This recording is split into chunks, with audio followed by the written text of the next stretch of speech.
السلام عليكم رياض. Welcome, Riyadh. Greetings from back the stages. I welcomed you. Very pleased to be with you once again in Riyadh. I'm Qasim Al-Hatwi bin Hattuta. Some of you maybe saw my YouTube channel or Instagram. I'm very blessed to have this opportunity to see the world, and travel changed my life in a way I wasn't expecting before traveling. I'm very pleased to share with you my stories and experiences that I learned from my trips throughout the world. With me is going to be many creators of content creators and creative people. First of all, Murad Uthman. He's famous with iconic images of Follow Me Too. He started in 2011. Iconic images. You have a person who's going to a certain destination, and I'm sure all of you saw his images. Drew Prinsky. He's a traveler, went to most of the world. Last country was to Saudi Arabia. Luke Wons from the United States, a content creator and a vlogger. So guys, are you happy to be in Saudi today? Hello, Saudi Arabia. How are we feeling? There's some energy in here. Yeah. Very happy to be here. Thank you guys for everything. Cool. Is it your first time here, or have you been here before? No, it's my 7th time or something. 7th? Yeah. You must love it, huh? Definitely. You guys? It's my 3rd time, but I visited every country in the world, and Saudi was my last country, so it holds a special place in my heart. Oh, so the wrap-up party was in Saudi. And this is my very first time in Saudi Arabia, and it's an honor. I'm loving it. Amazing. Okay, so I'm going to start with Drew. Yes, sir. Drew, you've been to every country in the world. Have you been to North Korea? Everybody asked me that. I did travel to North Korea in 2017. It was an organized trip, but I had a good time, and it's the most interesting and isolated country in the world, but I try to respect different cultures and different peoples, and I can speak some Korean because I lived in South Korea for 2 years, so it was very interesting, yeah. Yeah, you know, having been to literally every country in the world, I want to ask you, like when you do your content in these countries, you know, you're coming from a country far away, and cultures are very different. So I want to ask you, how do you make sure your content stays, like you maintain your ethical responsibility when you portray these cultures that you're visiting? Yeah, thanks for the question. It's all about respect. You know, I'm from Arizona in the U.S., and it's very different than Saudi Arabia. Everyone dresses different, they act different, but there's a lot more respect here, and you just try to always appreciate different cultures and give them a chance, because we hear on the media certain things, but when you actually go and sit down with people and break bread, you realize that they're amazing, you know, humans. So I try to just focus on the real life aspects. Do you feel it's challenging portraying like a culture in the way that people from that area want their culture to be perceived in the world? It's very difficult. I'm always trying to juggle these things, but and I make mistakes sometimes, but I just try to be non-biased and just go along for the ride every time. Yes. Amazing. Thank you. I'm going to move to Murad. You know, Murad, you started on social media much earlier than most of us. When was, like, what year did you start using social media as a mean of sharing your creative work? Oh. One, two. We started in 2011, and that was back then. We're just using social media as it is, posting daily content, visiting friends, and only within half a year, we transformed the page into the project, and the popularity came in 2013. But that's when the project went viral. So we were doing that for 1.5 years, talking about consistency. Like nowadays, people want to become viral and to go have massive audiences instantly. Like you need to build your brand. You need to, well, first of all, you need to be true to yourself and do what you love. That's how it works eventually. That's how you succeed. Amazing. So I want to ask you, with your global audience, as you started very early, you have gained a huge following from every place in the world, and your work is relatable to everyone because it's basically visual storytelling. Like, you usually, it's all about the visuals. So I want to ask you, how do you make sure you maintain your the creative process that you do? How do you maintain your creativity when you're known for basically one iconic style of photography and making videos?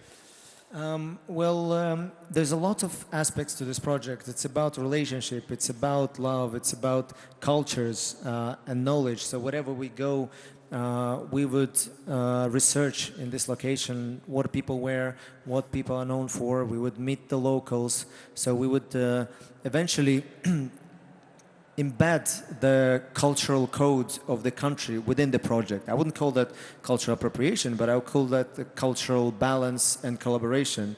And that's how we maintain the whole creativity across all the content that we do, whether it's videos, whether it's nowadays the visual effects videos, or long format, short format.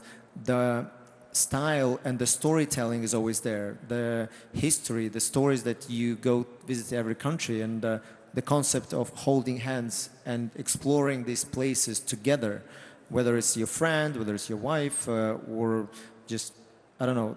That's how we stay relevant in terms of content. We always pass through our philosophy of the brand, of the Follow Me To brand. Okay, and what's your biggest challenge in your project? Well, my biggest challenge always is posting at my own pace. That's what I've always think, that the longevity of the project matters. You should not give in to the algorithms. The biggest challenge is not run after numbers. Don't because the second that you start running after numbers, you're gonna lose the love for the creativity. And that's what should stay the most important thing. You should continue doing what you love, and that's the biggest challenge for me. It's not the reaching viral effect one more time and one more time, because we always transform the project, whether it's a longer format. The AI comes now, we digest the whole idea of AI and input it within the project. We don't change it completely. We collaborate, we use it as a tool. So in that sense, we always adapt and jump on the next level. But again, the longevity of the project, that's what matters to me. That's my biggest challenge, to still love what I do in 5 years and 10 years. And we still do. The project has started in 2011. That's 14 years ago. The whole generation has grown up. Soon there's going to be, the kid has been born in 2011. It's going to be 18. So that just been born at the beginning of the project. There has been a huge difference in the way people have used and consumed social media since 2011. And the attention span nowadays is just 0.5 seconds. They would just go, and they would just go, constantly feeding themselves with content. That's where you should stop. That's where you should bring values into the things that you do. That's what matters. Yeah. Speaking about frequency and numbers, I want to move to Luke. Luke, your most recent video was 4 months ago. So you're someone who doesn't really care about the frequency as much as that the story is portrayed correctly. So how does that affect your mentality, not following the norm of how people usually use social media and not posting as frequently as other creators? Yeah, so I've been doing YouTube social media for, I think, 15 years. It's crazy. I started when I was 12. Years. Yeah. That's impressive. So I was very consistent when I was in high school. I would post every week. And I lived that phase of my career. And I think I'm in a different one now. I prioritize the story, and I put every ounce of my creativity and effort into each story. Yeah. And I'm fortunate enough to be able to do that and make a living. But right now in my life, that's where my passion lies, is in each and every project. And sometimes they take multiple months. Sometimes they're more quicker. And I'd like to be able to make more.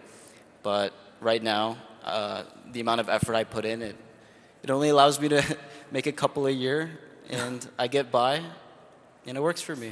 Yeah. I love and it.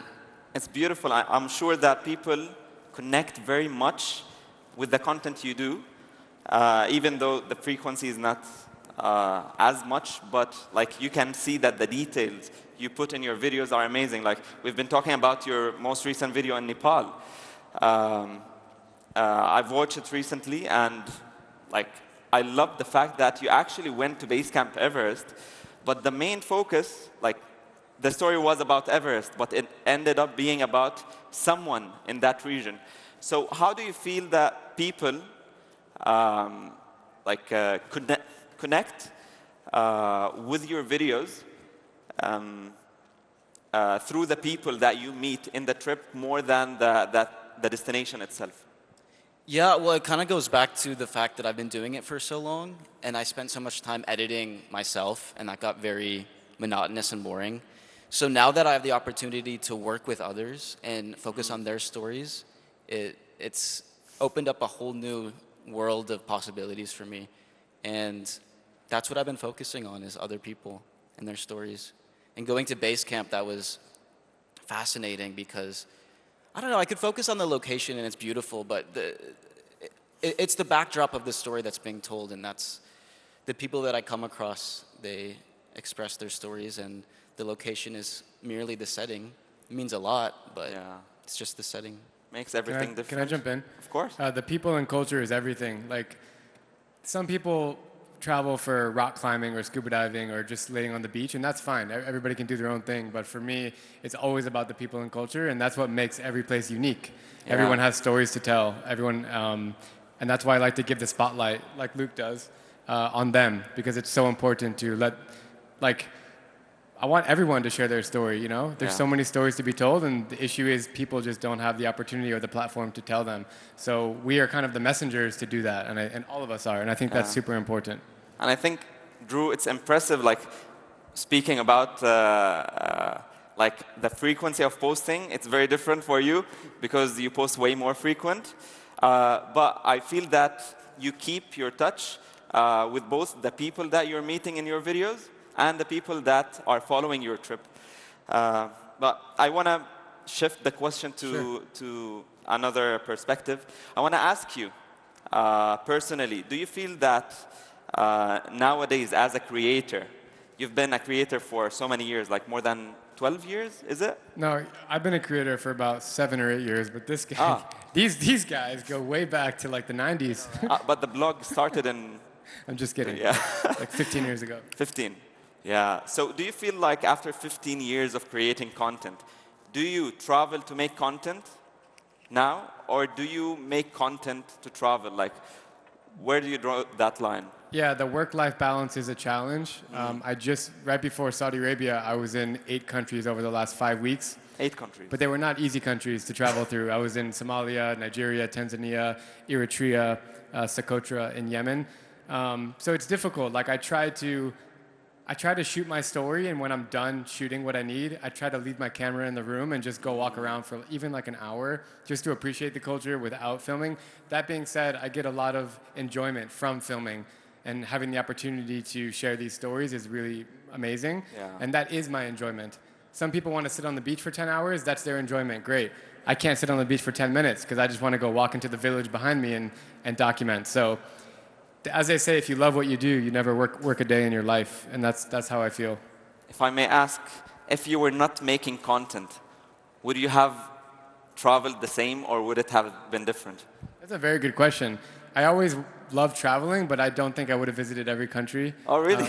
I don't know. Like, because I made it a business, I was able to afford it. But traveling is expensive. Like getting on planes and hotels and food, it's not cheap. You know, it's a great question.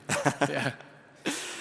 Cool. You know, for me, I remember probably my most extreme country that I visited was Haiti. That's a... that was crazy. Like, you know, you've been. Yeah, so I did a video there, and my tour guide, Sean, he was guiding another YouTuber like a week after I left, and they both got kidnapped for 17 days. And they had to pay a large ransom to get out. Port-au-Prince, Haiti is unfortunately, a very difficult place to travel, and beautiful country, but I just hope that the situation gets better. But what was your most challenging trip? That's what I wanted to ask. Traveling through mainland Yemen was difficult. There's just checkpoints every like 5 miles that you drive, and then they, look at your passport and ask you questions. What are you doing here? And it gives you a lot of anxiety. But you always trust in your local friend or your local guide, and they live in the country. They know how to speak the language. They know how to get around. And I've never been kidnapped or mugged or robbed or anything. So, if that says anything, have you? Okay. Yeah. Fingers crossed. Okay. Yeah, but Murad, your travel is a bit different than probably the style that Drew travels in. So I want to ask you, how do you feel your content is influencing the decisions that your followers are making to travel to a certain destination? Well, I would say that we've changed a bit the concept of how we travel ourselves.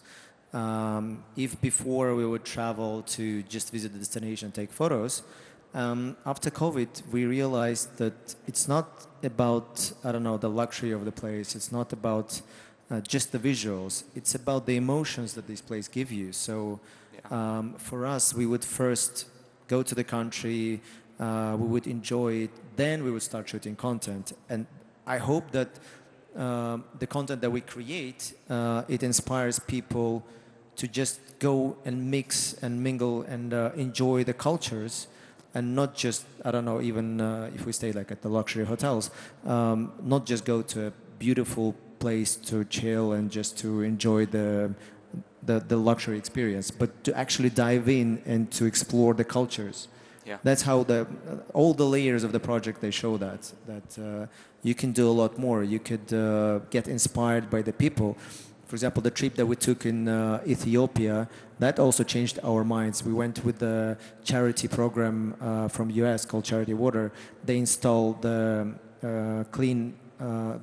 wells and create access for clean water to the rural communities. And that changes the whole community. And that's when I've realized that this travel that brings value, that's what matters more than just showing the beauties of these destinations.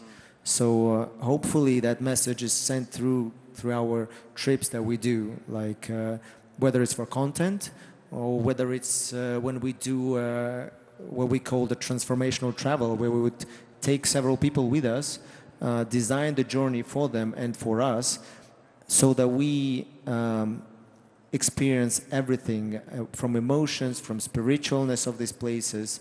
So the memories will stay with these people forever, and that's what message we want for the audience to also read from our project. Yeah, I want to ask you, do you remember a specific story in which your content or your project has affected someone's life, or do you remember any story that someone came to you or felt like... Again, we try to break stereotypes. We try to go to places. For example, there's a place called Varanasi in India. That's where they cremate people for 5,000 years. And you have, you have people being burnt right on the embankment. You can see bodies in the river. But we see the beauty of this place. For me, it's one of the most beautiful places in the world because in Indian religion, for them to come and die there, it means they fulfill their destiny. So people are actually happy there. So that's what we show through the content. And we showed Varanasi in a completely different way. So people that went by themselves, they were scared, they weren't inspired, they only see what they see. And again, the beauty is in the eye of the... what's the English word? The beholder. Eye of the beholder, yeah? So for me, we went there 5 times, and Natalie actually stayed there for 2 weeks and lived there and went to the local temples. It's the beauty of the people, it's the beauty of this experience. And when we showed this, for example, to the group where we took them with us, and we showed them, like I think 15 people went with us, and we showed this whole place through our eyes, they all became, they all fell in love with this location. So they want to come back and experience it more and more. And that's what the audience also tells us, that, guys, we didn't really know that this is so beautiful. We all were scared of coming to this place. And that happens to many locations across the world, actually. We try to break the stereotypes. That's very true. Breaking stereotypes is one of the main things that travel bloggers have changed in communities. Like, there are so many stereotypes that people that people think about certain cultures. And as you said, like Varanasi, I've been twice. And when I tell people about my experience there, that it was kind of spiritual, people are amazed. They think that it's you know, the stereotype, it's dirty. Because if you look at it, on the left there is 5,000-year-old temples. On the right there is a desert. So it's the world of living versus the world of dead. Yeah. It's very inspirational, I would say. That's very true. So, Luke. Yeah, you have it. I got it. Hi, Luke. Hey guys. Hi, Luke. How are you? Doing well, thank you. I'm way over here. Yeah. I want to ask you, do you also have a personal story of how your content changed someone's life? Changing someone's life, that's intense. Or I like think, not changed, like that you felt that creating content has influenced someone's life or some community? I would agree, because like in the US, there's so much stigma around different countries and misunderstanding. So just being an American and going to these places and showing them inspires people that it shows that it's possible. And a lot of these places are places that you can travel to, and people don't know that from what they see on the news or hear from others. So I think inspiring that in others, that the world is more open than we think. Yeah. Do you feel like your personal background, cultural background, has shaped in a way the way you see the world today? Like, do you feel like being an American, traveling, did travel change the way you perceive the world? It's changed everything about me and every perspective. I grew up in a very just white small town in the US, and I didn't have any access to any other perspective or culture. So the moment that I started traveling at 18 and seeing the world, I kind of take a piece of each country with me, each person I meet. So I've drastically changed, and I still am. I'm evolving every trip. Beautiful. And in the way you make content, how do you make sure that your work stands out? Since we have today like so many creators in the field, how do you make sure that your work stands out? Yeah, I don't know if it's a conscious effort for me. I think I just am very authentic with what I take on, the stories that I take on and resonate with. And honestly, at this point, people watch or they don't, I suppose. And I'm lucky enough that people are interested. And I suppose I do choose topics that I think will have some level of interest with the general public, just because it's my job and it's a business. But yeah, it's not really something that I sit down and strategize. I just do what I do and am authentic with it. And I guess hope for the best so I can keep going and creating more and traveling more. Beautiful. Drew. Yes, sir. Do you feel that interest in travel, the topics that people are interested in, vary between geographical locations? Like, since you have a global audience making videos in English, do you feel like depending on the countries that people are from, interest is shaped? Or do you feel like we're all, like, all the people of the world have kind of similar interests? It's a good question. By traveling to every country, I just met so many different people in different countries, and everyone has different experiences. Like Afghanistan is a country that I really love. I went twice. Americans have a wrong impact of Afghanistan, wrong impression. But when I meet people on the street and they're like, "Man, like my grandma's from Afghanistan. It's so cool that you showed those stories of drinking tea in their house." That's what resonates with people. It's that emotion, you know. But as different as we think everybody's really the same. Everybody, they like sports, they're close to their family, they want to enjoy a meal with people. Everyone needs to work to make money, to pay for things. Families go to the markets to buy food. They take their kids to school. It doesn't matter where you are, you find that everywhere. So I think that's a beautiful thing. And I just try to share the most amazing sides of different cultures. It's hard to, every place is so different, but yeah, it just comes down to sharing culture and people's stories. Okay, and when you go to places that are less digitally connected, what have you learned about influence in those kind of cultures? That's a good question. I just came from Eritrea before here. They don't have internet. No one has internet in their house. No hotel. I stayed at the nicest hotel. There's no internet. You have to go to an internet cafe with a little scratch card, and you get 5 minutes on your phone. VPNs don't load because they're too slow. And you can basically only send an email or an iMessage. Those people are oblivious to the outside world. They don't know anything. And it's kind of nice. Like, they don't know about other places and cultures. Like, so then it just becomes really internal. Like, what I'm doing is very Eritrean. They're very cultural. They don't have all this influence. They don't wear, like, New York Yankees hats. Like, they don't know about those things. And I think it's kind of cool to travel there. Yeah. Yeah, it's just a different experience. Like, yeah, I feel bad for them because they don't have access, but they're very happy people and they have what they have. And because of what the situation is like in Eritrea, I was able to get a really unique story that I can't get elsewhere. So that's true. And Murad, I want to ask you, how does a travel content creator connect people with one another? Do you feel like content on social media connects people? I think it builds bridges. In a certain way.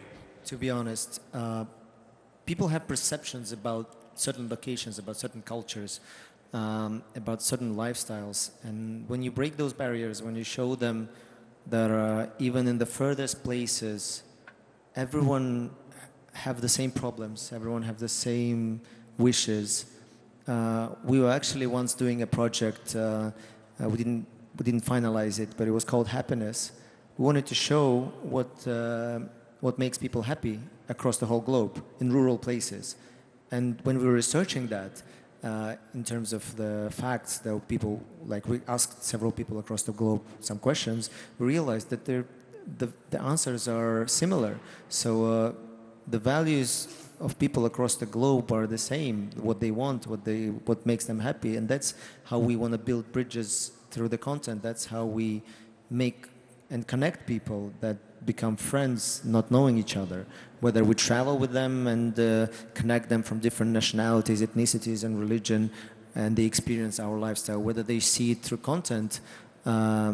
When they come to those places, they always ask us, like, okay, for example, I don't know, we go to certain place and we have a guide, we connect those people to those guides so that they show, and the guide is not a tourist guide, it's the people that love their country. I don't know, a local influencer, a local content creator, a local coffee shop owner, people that love their country and that want to share their passion about it.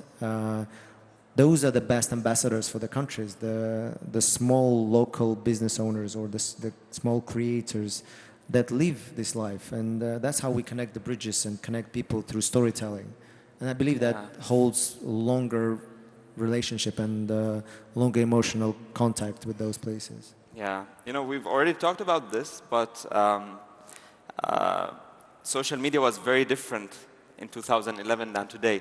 Do you prefer, do you like the way that social media connects people more back then or today?